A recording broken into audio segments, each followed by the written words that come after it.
Hello, everybody, and welcome to the third installment of the Discovering Pathway series. And so today is a very exciting day because today we begin the career readiness portion of the Discovering Pathway series. And so in the career readiness portion of the series, we're basically featuring Native professionals who work in various career fields or directly with the Native community. And what's important about the career readiness series is that we often see our Native professionals in the field, but we really don't hear their journeys, or we don't hear their pathways of how they got there.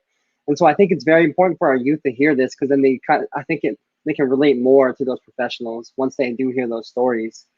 And so this week's discussion is one of the two that we will be having this week. And Thursday we'll be featuring Savannah Romero of Illuminatives.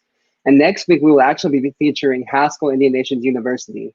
And we will have a discussion Thursday with one current and one former student at Haskell. So that should be really fun. And if you're thinking about going to Haskell, if you know any students who are thinking about going to Haskell, please tell them to tune in. Tell them to like our page, follow our YouTube page, and then they'll directly find the video there. And so before we get into everything, I would like to introduce myself along with my amazing co-host. And so my name is Avery Wyatt. I've been working with Annie since the beginning of the summer. And actually, I've been working with the Nevada Native Youth Community Project for about 2 years now.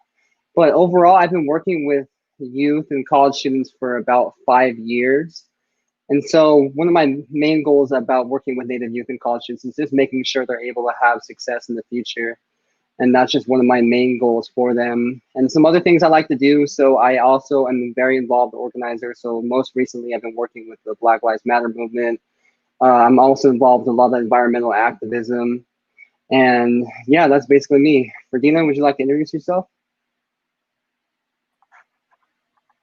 Good afternoon, everybody. My name is Ferdinand Jar Romero, and I'm excited to co-host this third Discovering Pathway series. I am Southern Paiute from the Kaibabana Band of Paiutes in Northern Arizona.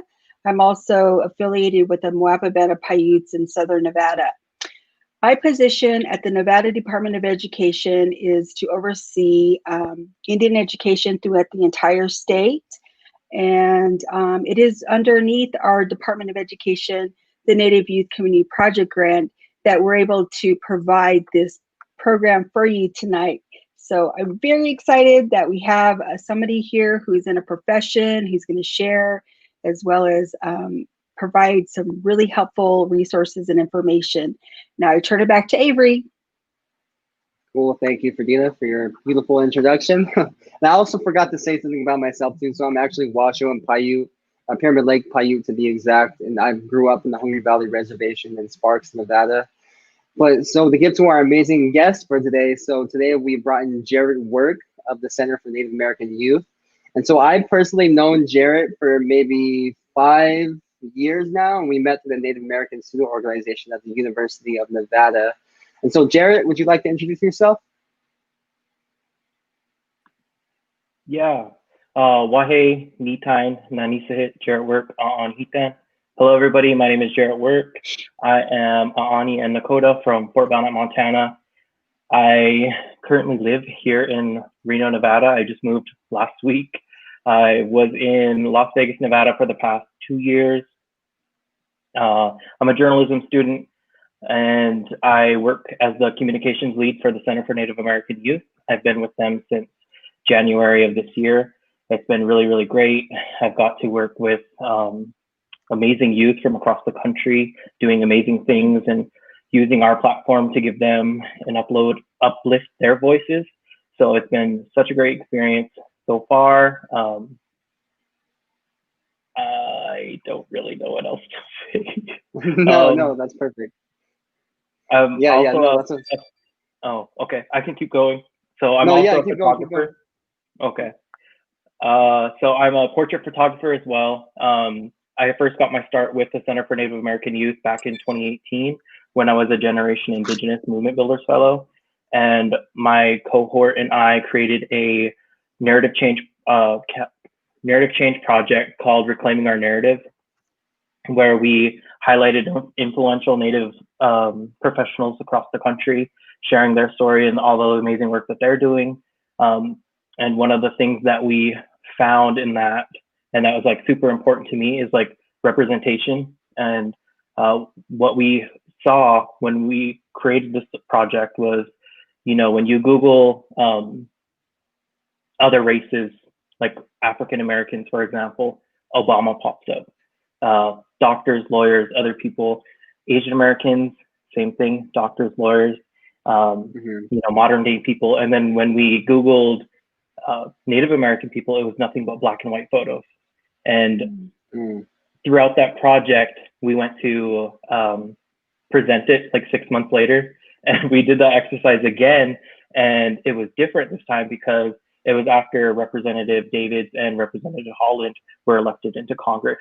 And for those of you don't know, they were the first Native American women elected in Congress. And once we did that exercise again, we saw pictures of them, more modern pictures of like people in their regalia, and it was just really cool. That was a really cool experience, and that's what like I've worked towards within journalism, is positive and accurate representation of Indian country today. Very good. Very, very important work. Thank you.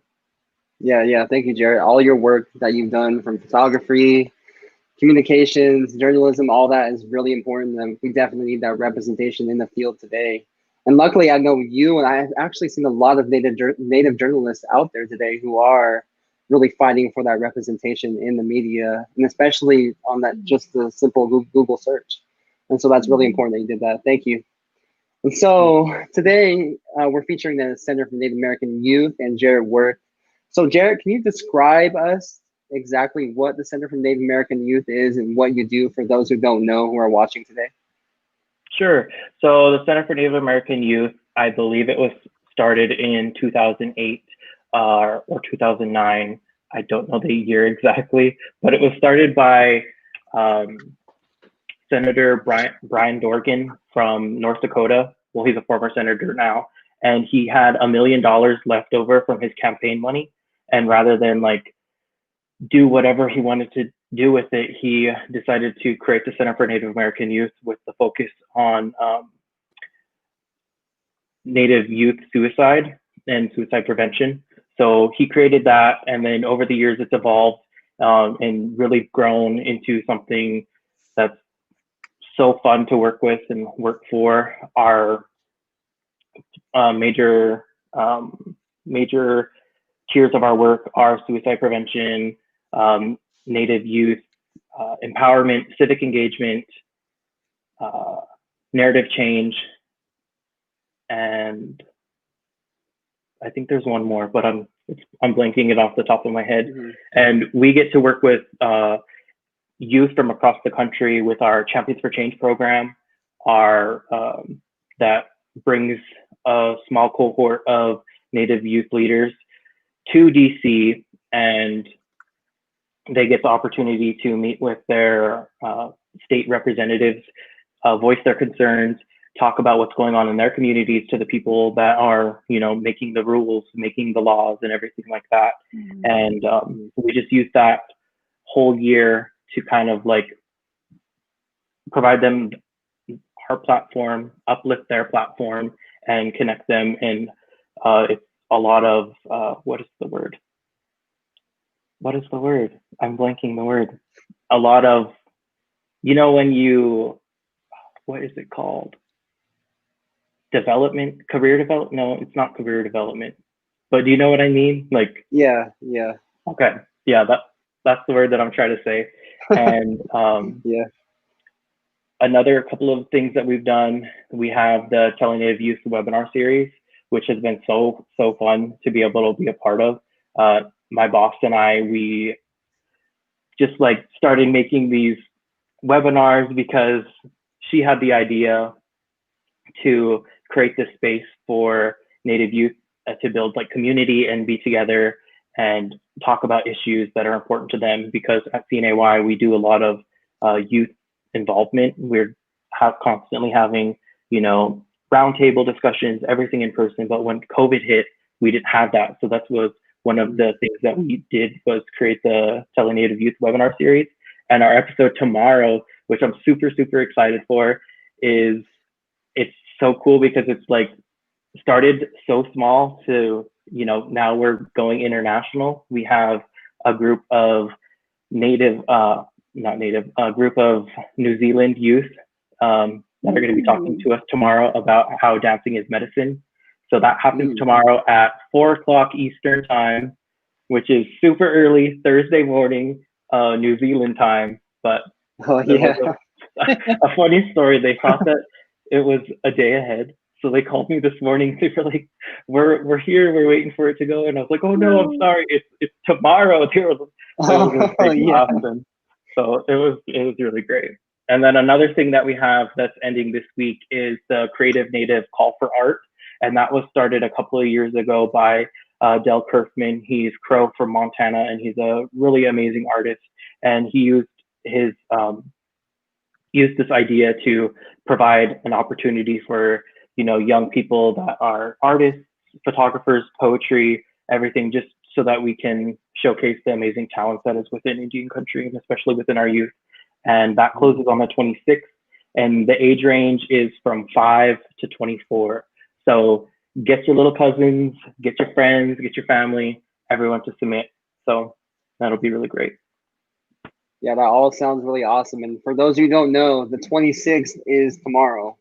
So get your art in, scratch them up real quick outside. Like, just do anything you can to submit your art. Because I know even all natives are very creative. Just our environment we grew up in made us creative. So submit your art, please. Did you have anything to say to Ferdinand? No, I think this is amazing. I like how it has turned into more proactive and still focus on the suicide prevention, but also really looking at more, the positive aspects of our Native youth, because they're strong, they're resilient, they endure a lot in some cases, and this is a great opportunity for you to be a part of this organization. So wow, I can't wait to hear a little bit more about the work and to get into this interview with you. So thank you. One of the things that I did notice since working at CNAY is just how action-based oriented they are.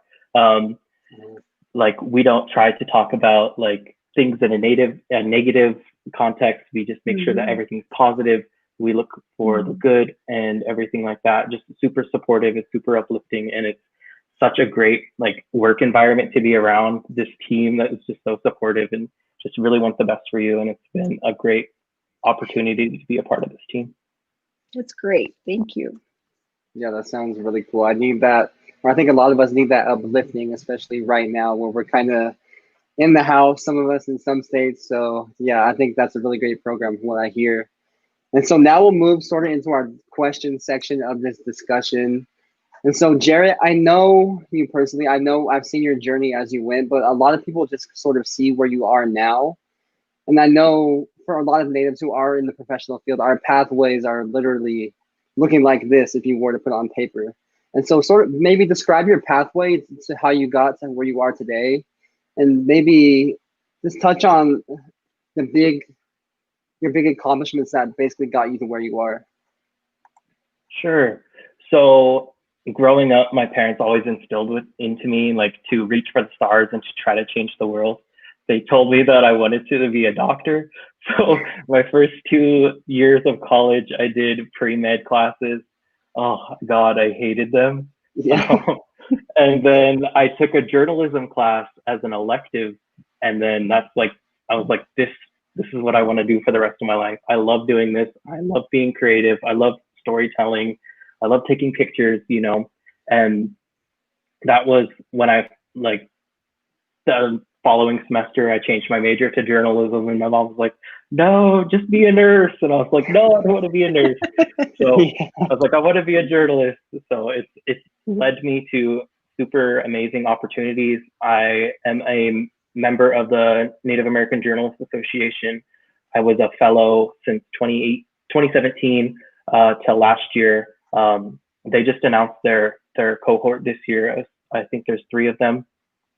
And being a part of NAJA honestly has been an amazing experience, because you're surrounded by all of these, Native journalists that understand where you come from, that know what you want to do, and that like know that path of how to like mentor you and tell you, like this is the path that, I took, learned from my mistakes, and just seeing so many Native journalists across the country reporting on issues within Indian country correctly, accurately, and they don't need to, be like told Indian 101 because they know. So being a part of Naja has been so amazing. And that's one of the things that I really want to encourage people to do is to, reach out to fellowships, reach out to internships, find your path. And if there's something that you don't think is going to be great, give it a try anyway. And if you don't like it, then you know for sure that you don't like it. But the most important thing is that you tried, you saw like what worked for you and what didn't, and then you know that either that's the path for you or it's the path that's not for you. Right. And I liked how you talked about how, you were pre-med and then your elective was journalism. We often find, our path as we're like not even on that path, we're taking a little side trip to do something else. And just your passion for, creating those stories. And I think, when we're talking with students, we're really talking about where's your passion at for what do you want to do with your life? I was always thinking I was going to be an educator. I was going to be a teacher. And lo and behold, I ended up in education, but not as a teacher, but as in education, period. So, I know you didn't do this on your own, and I'm sure you had tons of mentors and, the resources and programs. You talked a little bit about fellowships and internships. Can you go a little deeper into, who there's always that one person that you want to thank or, are kind of led you in the right direction, and or you were doing something. Mine was walking through Stedham Union at Haskell, and there was, the KU people sitting there for the University of Kansas, and I happened to just fill out an application, and there were tons of people that provided that for me. Who helped you on your journey? Who were some of those mentors? The person that has had there's two people within like my immediate family that have had the biggest impact on me pursuing education, following my dreams. The first one is my mom. Ever since we were little, she used to make us, she's like, school, everything like that. Get good grades so you can go to college. There was times during the summer where, kids would want to be outside playing and stuff or going somewhere and doing something. And we were inside, she was making us write short stories, reading books, doing all this stuff. And that has honestly like really, really been one of the most things that I cherish the most about my mom and myself's relationship is her constant support and pushing me to go after whatever I want. Even though I didn't want to be a doctor anymore, she still supported me into, wanted to become a journalist and a comms professional. And then there's my grandma. My grandma, honestly, if you wanted to write a book or a movie about someone, my grandma is that person. She dropped out of high school. She started working, and then she got her GED. She went to raised 4 kids, went to nursing school, got her nursing degree while raising 4 kids. And then after that, she got her teaching degree. And then she wanted to be a special ed teacher. So then she had to go and get her master's in special education. And she was a teacher for 20 plus years. And then she had an accident at work, and then she couldn't do it anymore. But still, like my niece, she used to live with me, my siblings, they just moved back to Montana. My grandma would be like, oh, you got to teach her how to do it this way, this way and stuff like that. So my grandma, she's a really incredible woman, and I look up to her, and I can only, dream to be that cool and do those amazing things like that. And then education wise, higher education wise would probably be, there's quite a few, honestly. In high school, I had this photography teacher, and I kind of liked photography, but I never really like thought about it. And then she was like, your stuff's really great. You should submit it for these like awards and stuff. And I was like, no. And then like in her art class, there was like this art contest just in our community. And she was like, everybody that was in her art class had to submit, I think it was three things. And then 2 out of my 3 pictures got first and then 1 got second. And I was like, oh, okay, I guess I'm kind of okay at photography.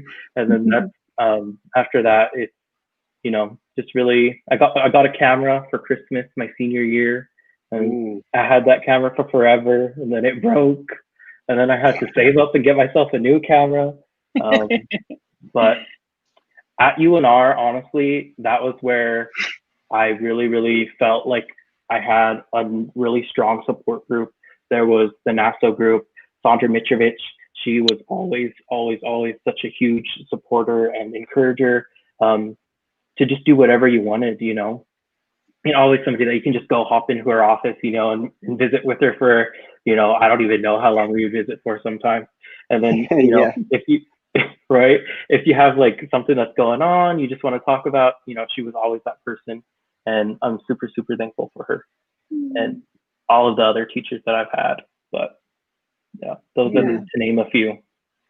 Yeah, she's great. She's an amazing woman, and she's always supporting. I bet she's on right now.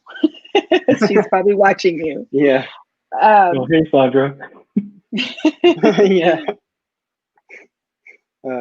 Yeah. So I mean, you've already sort of described your high school journey.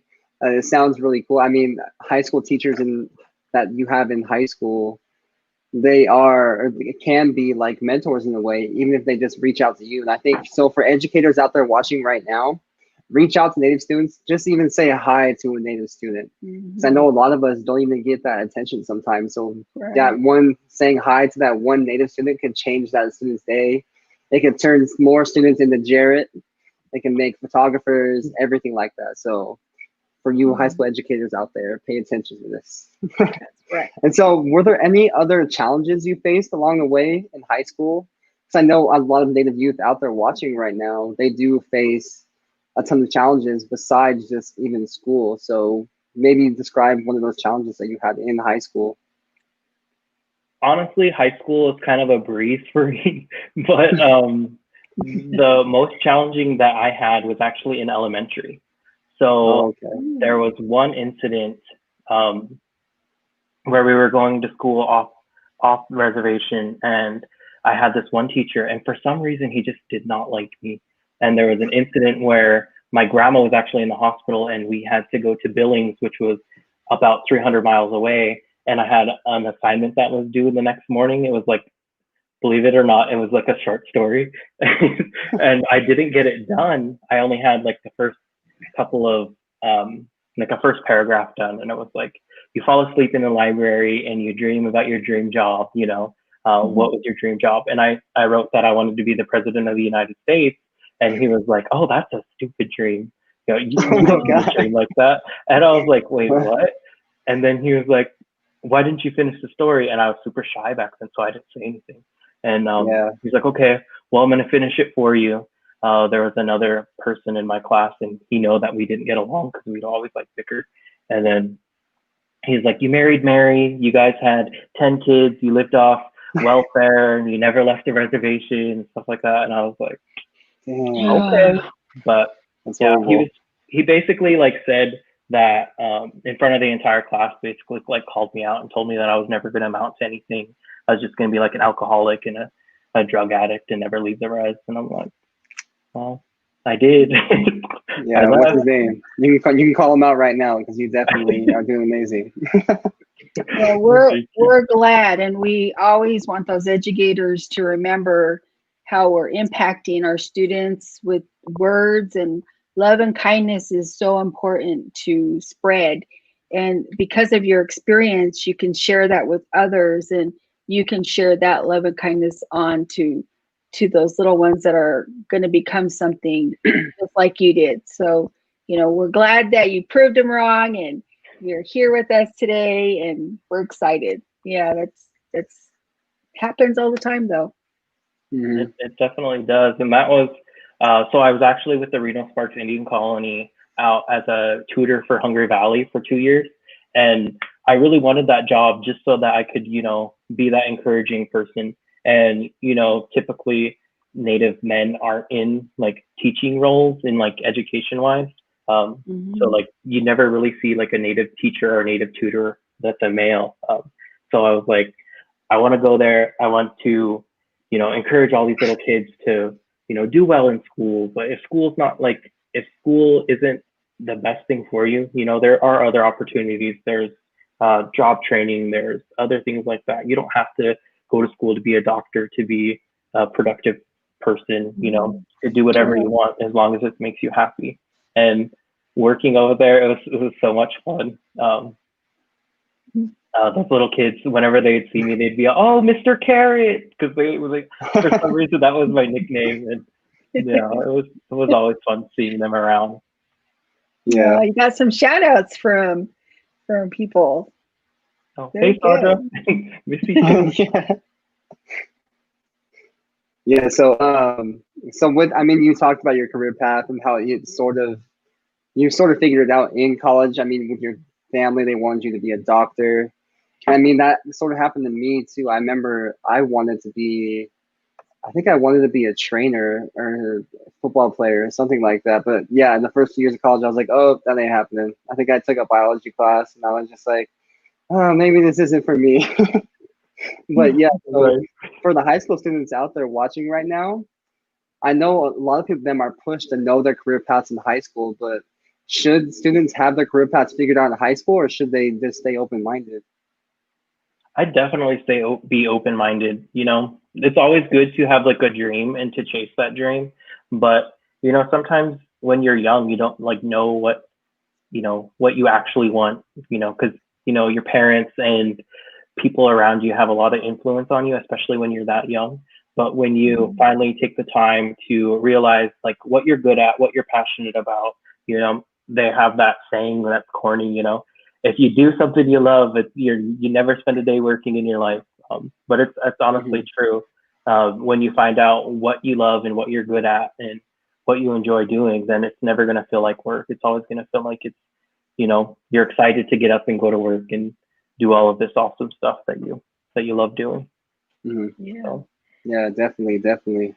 Yeah, I think this even goes into college too. Like Jared, my story, like you don't even have to have your career figured out in college. Maybe towards the end a little bit, maybe the idea. But at the beginning, honestly, you're still trying to figure yourself out. It took me maybe 3-4 years to figure out not even exactly what my career path was going to be, but maybe just an idea. It took me 4 years just to figure out that idea of the range I kind of wanted to be in. Yeah, so that's really cool to stay open-minded in high school, or especially in high school and also in college. And so we're talking about, as we talk about working in college, I know that it is hard, especially for Native students. We do often graduate a little bit later than normally, in about 5 to 6 years. But I think that is because students like you and myself, we are in the professional field already, sort of working with Native students. And so one question we had was, how should students balance their work while in college? Ooh, tough one. Still trying to figure that one out. Yeah. Honestly, don't take on more than what you can handle. And that was something that I had to learn the hard way. So my last year at UNR, I was working my internship, I was working as a tutor, and then I was working for a catering business. So I had basically 3 jobs all at the same time. And plus I was taking, I think it was 17 credits that semester. And it got too much, I ended up dropping a class, and it's okay to drop classes, if you don't like it, but make sure you drop it before the drop date, because you don't want those things on your transcript. But that's right. Yeah, definitely make sure that you know what you're capable of, what you're able to handle, because you don't want to just be constantly working all day and then going to school and coming home and then doing homework all night. You want to enjoy your college years. Like, honestly, college is so fun if you make it fun. And there's nothing wrong with, taking a couple extra years. You just get to enjoy it a little bit longer. Yeah. the friends that I did have that finished in like 3 years or 4 years, you know, they were like constantly, you know, just doing schoolwork, and I'm like, that's so boring, you know. Go out and experience things. Go have fun with your friends, because the people you meet in college, they're going to be your lifelong friends, you know. So make those memories, because once you're done with college, then that's when like the real world starts, and you got to get a real job, and that's when you do the 9 to 5 and Yeah. you know. So what have you learned the most from your internships and your job experiences while in school, while you were in college? Well, I'm technically still in college. So well, there you go. Definitely, if talk with like your employer and put school first, I would say, because if you look at it in the long end, that's a investment into yourself. And, you know, if you can cut back on your hours at work, if your boss is willing to let you do that, that's definitely something that you should look into, because, you know, at the end of the day, you know, it's hard to say, but, you know, you're replaceable. You know, everybody's replaceable. Once you're gone there, they're going to bring somebody else in. So don't make your job, while you're trying to invest in yourself, your number one priority. Make sure that you're putting the time and the effort into you in your studies, and making sure that you're making those connections through your college experience, because, you know, ultimately those connections will potentially lead to, you know, a better career path than the job that you're working while you're at school. Right. Very good. Yeah, I think that's good too, because I mean, one thing I really learned from internships and job experience in college too was that the more people you know, the more opportunities you have. So the more internships you take, well, not too many, but the more internships you take, the more people you meet. That's just going to keep expanding your network. And then this person knows this person, that person can get you involved with that person, and pretty soon you might be at your dream job. So it's always good to get to know as many people as possible. And also, yeah, talk to your employer, like Jared said. Because I remember, I think my freshman year, I was doing horrible in college, but mainly it was because I was working early in the morning all day. I was working for the football team at the university, and that their schedule was just like, I was there all the time. And I felt like I couldn't leave that point. So at that point, I knew I had to get out of it. And then pretty soon, that's when someone else I knew opened the door for me to figure out a new opportunity that I could take. And then here I am today, all from those opportunities that I took, or from that step I took that day. So I'm very thankful for that. And so in this experience that you've had, and as yourself, what is the best piece of advice that you would have for a younger Native student who's looking up to you, or even just someone who's looking at going to school or being a journalist? Networking. Networking will get you amazing opportunities that you would never get otherwise. You know, you could be like the hardest worker and in your little cave in your room, you know, cranking out all these articles and stuff. But if you're not out there networking, if you're not out there networking, going to fellowships, internships, other things like that, and building your own personal like Rolodex, then you're not going to get the opportunities that you would get, you know, when nobody knows who you are. And that's kind of like what's helped me in my career. So for the Naja Fellowship, I was able to make connections with Patty Telehungpa, Mark Trehant, and they're like the people behind Indian Country Today. So I was able to write for them for a couple of different articles. And then also through my fellowship with Generation Indigenous, which is the little sister to CNAY, that's what led me to getting my position that I'm in now. After I completed my fellowship and everything, I saw that CNAY was looking for interns, and I was like, hey, Nikki, are you guys looking for interns? I'm totally down to be an intern. You know, I just slid in her DMs on Instagram, and she was like, oh, we're not, we are, but like the interns that we're looking for have to be based in DC. And like, I couldn't afford that at the time. So I was like, oh, okay, well, maybe next year. And then in like November, she messaged me and she was like, "Hey, do you want to come work for us?" And I was like, "Heck yeah, I want to come work for you guys." And then they were planning, we were like trying to like plan how I could be there, and then it just wasn't feasible. But like for comms work, you know, you can do it off of a computer remotely anywhere. So we came to the decision that I would be working remotely, and I started in January, and I've been here since. And it's definitely, that's my biggest piece of advice: make those connections, network, have business cards. Even if you don't have like a business, just make sure you have a business card, because if you're like passing somebody, they're going to be like, "Oh, I remember that person." But if you like slide them your business card, and then they're going to be like, "Oh, okay," and then they're going to pull it out of their pocket and they'll be like, "Oh," and then they're going to remember you. So that's a really good piece of advice that I can give. Yeah, you said so many things in that short little snippet of information, but like, you know, we're totally technology now. All we got to do is Google you, and I was like highly impressed. I was like, holy mackerel, this is who we're interviewing tonight. This is cool. And you know, all the little articles and you know the pictures, and I think you know our students got a little bit of a taste of that through our grant, going to the Unity conferences, and Avery's been awesome to be able to take our students to those conferences and try to learn how to network within. And it's been amazing to watch our McDermott and our Yerington students and our Walker River students kind of get out there and try to network. And you know, it's like watching a little fawn trying to catch its legs. So you know, all wobbly and shaky. All wobbly, and but to know that this is what they look forward to, is seeing successful students like you and Avery, and how you guys are living your best life. I mean, that's amazing. It's awesome. And networking is the key. Yeah. And you could finish. Look, that's it. Oh, okay.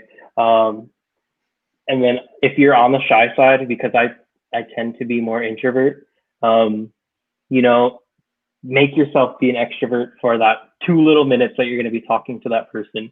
I definitely, like within Naja, I've definitely had to make myself come out of my shell, and you know, it could be draining, but at the end of the day, at least you know, you're walking up to this person and you're introducing yourself.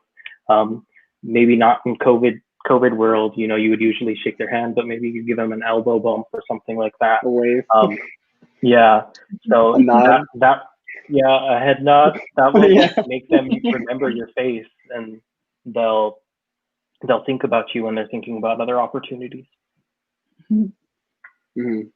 Yeah, and that's just one of the many steps that our youth should be taking right now is, I mean, stepping out of your comfort zone. Because I know even myself too, I was extremely shy. I was always in the back of the class. And even people growing up, because I didn't really see myself as shy, because I didn't really analyze myself like that at the time.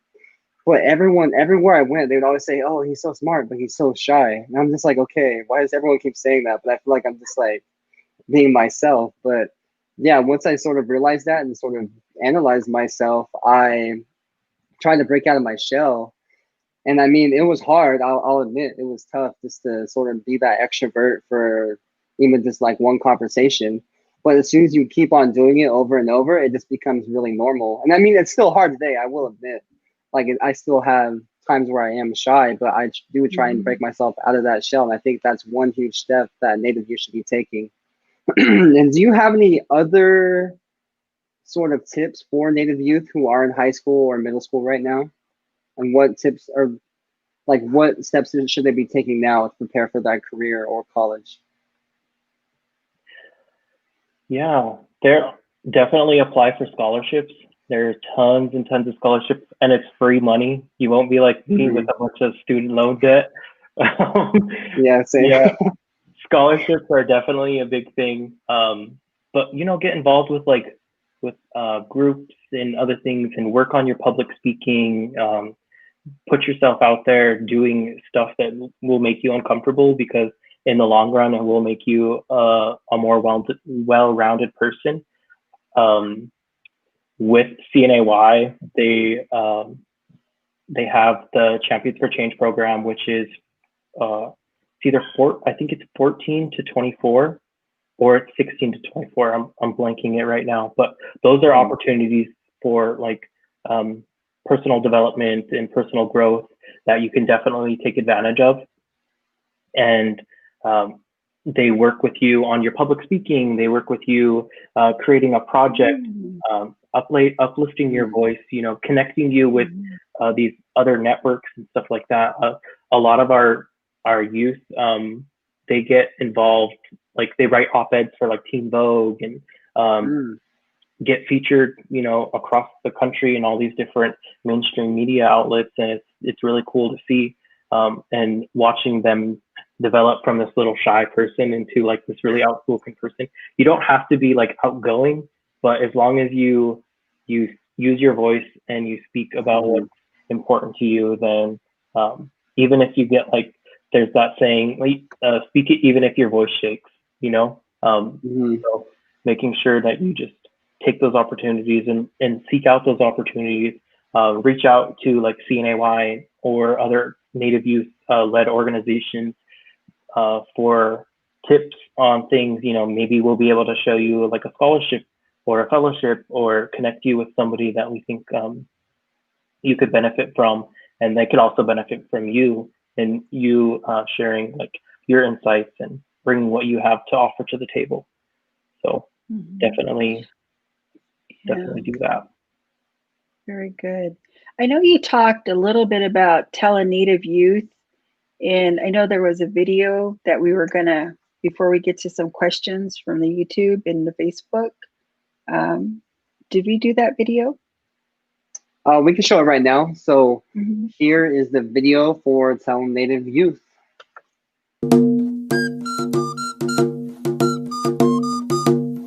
The coronavirus has impacted Indian people at a disproportionate rate.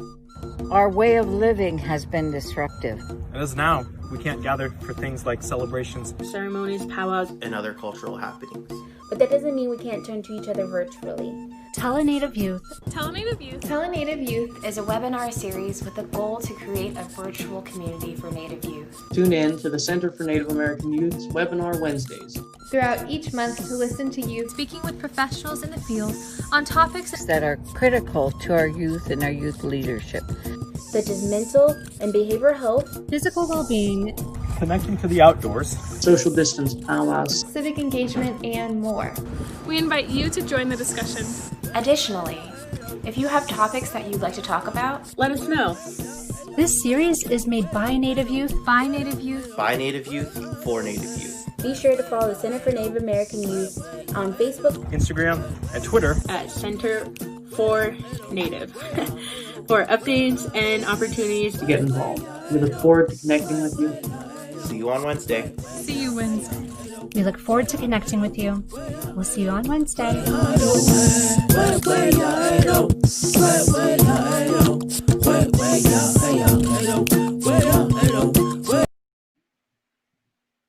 Yeah, so as you can see, the center.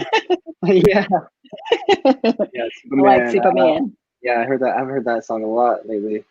But yeah, the CNAY sounds really amazing. The opportunities they provide, just like, I love what you said about them providing like a positive aspect to sort of the stuff that we call negative nowadays, or that is put on natives. So that's really good. Thank you. And so now we'll move into a questions portion for those watching on Facebook Live and YouTube Live. And so if you have a question in mind that you would like to ask Jarrett or any of us in here in the panel today, just feel free to shoot them out to us. And so we have one question right now from Sandra. And so it is, in the light of changes we are seeing with COVID-19 and everything going virtual, how can young adults set themselves apart from their online portfolio? Any tips or suggestions? Well, that's a good question. Yeah, that is a good question. Thank you, Sandra. Yeah. Definitely use this time. Oh, if you want to go. No, you're good. You're good. Okay. Definitely use this time to seek out those opportunities, because there's going to be a lot of different opportunities now, just because everything's, you know, we're in a virtual world. There'll be other opportunities for you to participate in things that you know, normally couldn't because, we're stuck at home. So I know there was a scholarship that we had to go to like Brown University, and the students were going to be going there for the summer, but that didn't end up happening. So the students were still able to participate, still able to get that semester at Brown University, but they were doing it virtually. So there are definitely going to be opportunities like that where you can still attend virtually, and who knows, maybe they'll be cheaper. So you'll be able to do it maybe for free. And you look for those types of opportunities. And I think that's what I have to say. Yeah, I know it's especially hard today with being all online. I can see how it can be hard just to sort of make your profile from in person to online. And I mean, I'll do what Jared said. I mean, stay involved with CNAY, stay involved with all these programs, go to all their live videos. You can network over these live videos too, get to know the people at the question section, sort of like we're having right now. Send people emails. Honestly, social media nowadays, follow people, stay in contact with people on social media. Even just send them messages too over social media if you have a question about anything. And that message could, like we said, one little DM could put you in a whole different network of people. So yeah, send that DM. Right. Slide those DMs. Yeah, slide those DMs. Yeah, you brought up a really good point, and then I just lost it. But especially if you look up to somebody and you follow them on their social platforms, you're not going to be annoying or buggy when you ask them for advice or anything. If usually they'll be like, oh, okay, cool. It's like a little good feel good moment when somebody messages you asking you for advice. Like maybe you were a couple of years ago asking other people advice. So yeah, definitely don't be afraid to reach out to people, ask them for advice. And like Avery said, slide in those DMs. And I think it's a great way to reinvent oneself. I mean, to, watch shows like this, to see what other, college students are doing, what other youth are doing, and to be able to, create something different for themselves. I think it has a lot of opportunities. It's challenging, but there's a lot of opportunities with it to stay connected a little bit more. Mm-hmm. And even picking up the old phone, just chatting with someone on the telephone and not, messaging them or something. Those are important also. Old school way. Some of us have to use the old school talking to people way. You're right. Oh, a good thing that somebody told me, sorry, Avery, to cut you off. No, you're good. Is when you meet somebody, I forget who told me this, but they said when you meet somebody, send them a personal note. Like if you talk to them, send them a personal note, thanking them for the advice they gave you, and something like that, because that is a really good way to make that personal connection, and that will definitely be something that person will remember you by. So if you ever meet somebody, go to like one of their talks. Oh, looks like we lost Jarrett. We'll try to get him back real quick, but yeah, I'll go off on what he was saying, but yeah, those personal notes just will mean anything, especially to people who are on social media, native influencers and stuff like that, because they don't really see stuff like that. They see like likes and stuff, but they don't ever see that personal sort of note to them from someone who's really looking up to them. So that was a really good idea that Jarrett had. Mm-hmm. And it looks like we might not be able to get Jarrett back on right now, but Jarrett, if you're out there right now watching, thank you so much for being on today. Thank you for taking the time out of your day to be with us today. And it was very important. I know everyone in here that watched today found this very beneficial, especially because we are seeing someone from a professional field who is native and who is doing the work out there. And yeah, thank you so much for being here, Jarrett. And so now we'll sort of move into our closing remarks. And so thank you everyone for being here today. We look forward to seeing you in our next discussions that we're going to be having. So this Thursday, we're going to be featuring Savannah Romero from Illuminatives, and that should be a really good discussion. I'm very excited for that. And then next week, we're going to be featuring Haskell University, Indian Nations University. Sorry about that. And so on Tuesday, we'll be featuring a campus tour of Haskell. It'll either be Tuesday or Wednesday. We're still trying to figure it out. But we'll have a campus info session and also a campus tour from Haskell. And also on Thursday at 6 p.m., we're going to be having a discussion with a current Haskell student and also alumni Haskell student. So don't forget to tune in on Thursday and also next week for Haskell. And thank you all for being here with us today. And don't forget to subscribe to the YouTube videos or station, or what is it? Series or yeah. the YouTube thing. Yeah. And also don't just like our page, but please follow. And Avery will be providing so much for you all to participate in. He's lined up a whole entire genre of different types of people, and job shadows, internships, fellowships, people in their professions, students who are still in school. So we're real excited to have Avery with us, and also Kenrick, who is working the controls in the back. So have a great evening, everybody. Cool. See you guys Thursday. Bye.